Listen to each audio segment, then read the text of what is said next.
மருதநாயகம் சமூக விழிப்புணர்வு மையம் சார்பாக அனைவரையும் வரவேற்கிறோம். திட்டமிட்டு நடந்த சம்பவத்தை ஆதாரத்தோடு வெளியிடுவோம்னு சொல்லியிருந்தோம். இந்த வீடியோவை முழுமையாக பாருங்கள். நடந்த நிகழ்வுகளை பற்றி உங்களுக்கே தெரிய வரும். இந்த அதிசயம் சிவகங்கை மாவட்டத்தில் சிங்கம்னரி தாலுகா ஆஃபீஸில் நடந்தது. சிங்கம்னரி வட்டத்தில் 27வது கிராமமாக வர்றது சதுர்வேதமங்கலம். இந்த சதுர்வேதமங்கலம் கிராமத்தில் 3 நபர்கள் வாழ்ந்து வந்திருக்காங்க. அவங்களுடைய அடிப்படை விஷயத்தை சொல்லிட்டோம் அப்படின்னா அதுக்கப்புறம் நடந்த சம்பவங்கள் என்ன அப்படிங்கிறத உங்களுக்கே ஆதாரபூர்வமாக இதில் காமிக்கிறோம். இப்போ மொதல் ஃபோட்டோவை பார்க்குறீங்க பார்த்தீங்களா, இவரோட பேர் மீனாட்சி சுந்தரம் பிள்ளை. இவருக்கு மொத்தம் 5 மகன்கள் இருக்காங்க. இப்போ ஸ்க்ரீனில் 2வது படமாக பார்க்குறீங்க பார்த்தீங்களா, இவர் மீனாட்சி சுந்தரம் பிள்ளையோடைய 2வது மகன் பழனிசாமி. இவர் ஆரம்ப காலத்திலேருந்து தமிழ்நாடு அரசு பள்ளி கல்வித்துறையில் ஒரு கடைநிலை ஊழியராக வேலை பார்த்துருக்காரு. அவர் ஓய்வுக்கு பிறகு மர்மமான முறையில் மரணம் அடைஞ்சிருக்காரு. இப்போ சொல்லியிருந்தோம் மீனாட்சி சுந்தரம் பிள்ளை மகன் பழனிசாமி மர்மமான முறையில் இறந்துருந்தார் அப்படின்னு. அவர் என்ன தேதியில் இறந்தார் அப்படின்னா 30/10/2018 இதில் அவர் இறந்துடுறாரு. 9/11/2018 அதை பதிவு பண்ணுறாங்க. அதை இந்த ஃபோட்டோவில் காமிச்சிருப்போம். க்ரீன் கலரில் 1, 2 அப்படின்னு. அதை நீங்களே பாருங்கள். 30/10/2018 பழனிசாமி இறந்த சான்றிதழை காட்டியிருந்தோம். இறந்த பிறகு பழனிசாமி மிகப்பெரிய சாகசம் பண்ணியிருப்பார். அது என்னங்கிறத இப்போ நீங்களே பாருங்கள். 24/1/2023 அன்னைக்கு சிங்கம்நேரி தாலுகா அலுவலகத்தில் இறந்து போன பழனிசாமி பட்டா கேட்டு நேரில் விண்ணப்பம் கொடுத்துருக்காரு. அதுவும் அவர் கைப்பட எழுதி விண்ணப்பத்தை கொடுத்துருக்காரு. இந்த விண்ணப்பத்தோட நகலைத்தான் இப்போ நீங்கள் ஃபோட்டோவில் பார்க்குறீங்க. இப்போ பழனிசாமி இறந்த தேதியிலிருந்து அவர் பட்டா கேட்டு விண்ணப்பம் செய்த தேதி வரை இடைப்பட்ட காலம் கிட்டத்தட்ட 4 வருஷம். இந்த 4 வருஷம் அவர் சொர்க்கத்திலேருந்து வந்தாரா, இல்லை நரகத்திலேருந்து வந்தாரா, இல்லை இன்னொரு உயிரோடு தான் இருக்காரா அப்படிங்கிற விஷயமே ஒரு கேள்விக்குறியான விஷயமாக தான் இருக்குது.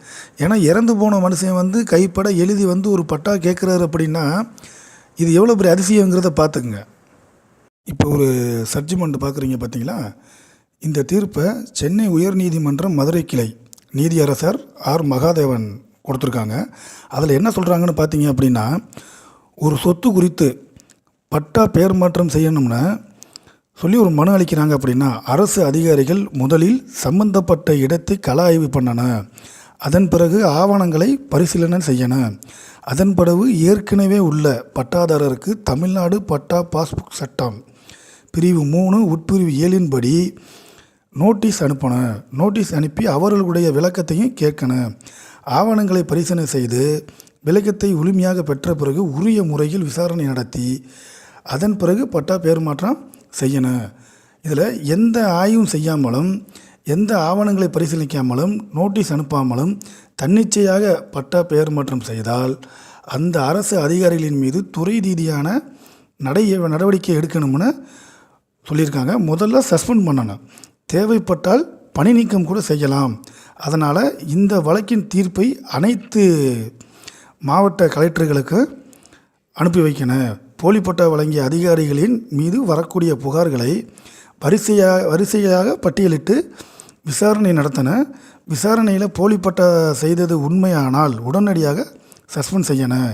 அதுக்கப்புறம் முழுமையாக விசாரித்து அவர்கள் மீது துறை ரீதியான கடும் நடவடிக்கை எடுக்க வேண்டும்னு மாவட்ட ஆட்சியர் அவர்கள் அனைத்து வருவாய் துறையினருக்கும் ஒரு சுற்றறிக்கையை அளிக்க வேண்டும்னு நீதியரசர் ஆர் மகாதேவன் இந்த ஜட்ஜ்மெண்ட்டில் சொல்லியிருக்காங்க.